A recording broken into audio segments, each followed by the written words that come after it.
j'ai envie de vous poser cette question, Monsieur Alain Soral. Que pensez-vous qu'il va se passer, en France prochainement, donc que ce soit au niveau économique, au niveau politique, ou aussi donc voilà au niveau politique, donc par exemple avec les législatives et donc à la limite les élections présidentielles de 2017. Donc voilà, qu'est-ce qu'il va se passer, selon vous, en France? Une petite spéculation, Monsieur Soral.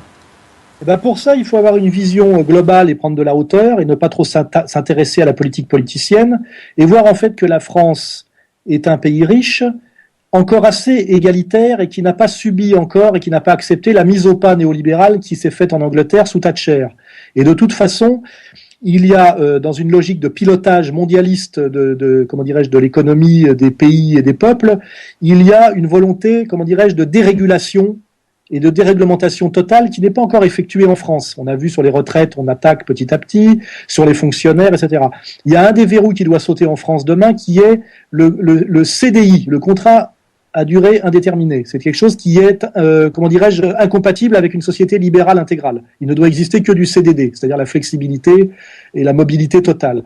Et malheureusement, je vous le dis, exactement comme Obama a été payé finalement avec sa négritude de gauche pour continuer et aggraver encore les guerres néocoloniales engagées par Bush, on fait toujours, dans une logique d'auto-alternance, faire le sale boulot de droite par un élu de gauche. C'est-à-dire qu'effectivement, les privatisations accélérées ne se sont pas faites en France sous Giscard, mais se sont faites sous les 2 septennats de Mitterrand. Et c'est Jospin qui nous a vu le plus grand nombre de privatisations. Parce que pour le peuple, c'est moins visible, voilà. Et je pense que ce pauvre Hollande, qui est un homme officiellement de gauche, va se prendre dans la gueule la phase finale de mise au pas de l'économie française au libéralisme anglo-saxon, à la brutalité anglo-saxonne. Pour l'instant, on est encore dans un système semi-français. On pourrait dire semi-latin, semi-égalitaire, etc. C'est la même chose qui se passe au Canada en ce moment avec les Québécois. Hein. Les Québécois se révoltent contre une mise au pas de l'État-providence à la française sur le système anglo-saxon dominant dans le reste du Canada. C'est de là que vient la révolte. Hein. Voilà. Et je pense que l'avenir, c'est ça, c'est que le système oligarchique bancaire mondial qui a besoin d'argent parce qu'il a fait que des bêtises et qu'il est face à des gouffres qui le mettent en danger, cherche l'argent par tous les moyens. Pour ça, il doit aller chercher l'argent où il est. L'argent, il est notamment en France, dans la production, chez les classes moyennes, dans ce qui reste d'État-providence, etc.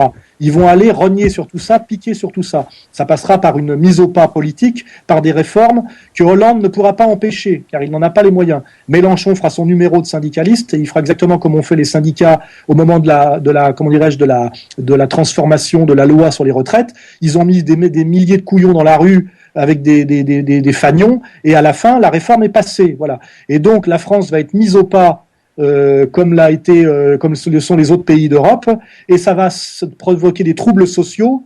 Et le problème de l'oligarchie, c'est de gérer ces troubles sociaux. Pour ça, c'est simple, il y a les lois policières qui empêchent les réunions publiques, il y a les manipulations, il y a la déviation, comme je l'ai dit, de la colère populaire en crise ethnico-religieuse avec la diabolisation des musulmans. Il y a des tas de stratégies pour dévier la colère populaire. Cette colère populaire va venir, elle sera due à l'aggravation de la crise économique et des inégalités sociales et de la hausse du chômage, notamment chez les jeunes, etc. Et toute l'oligarchie, c'est finalement la stratégie de ce qu'on appelle du chaos, c'est d'exiger face à des troubles aggravés une dictature policière et financière. Et c'est ça le projet oligarchique final. C'est pour ça que mon livre s'appelle Demain la gouvernance globale ou la révolte des nations. Vous verrez que ces processus sont en route en Grèce, sont en route en Italie, sont en route en Espagne, sont en route au Canada, sont en route aux États-Unis, avec le Patriotic Act qui s'est encore étendu récemment, qui est finalement de faire des États policiers au service de la dictature bancaire pour maintenir la schlag sur des peuples qui finalement réduit en quelque chose qui ressemble à l'esclavage, mais l'esclavage avec des gadgets technologiques, vous voyez ce qu'on appelait le teething, hein, c'est-à-dire des jeux et du McDonald's.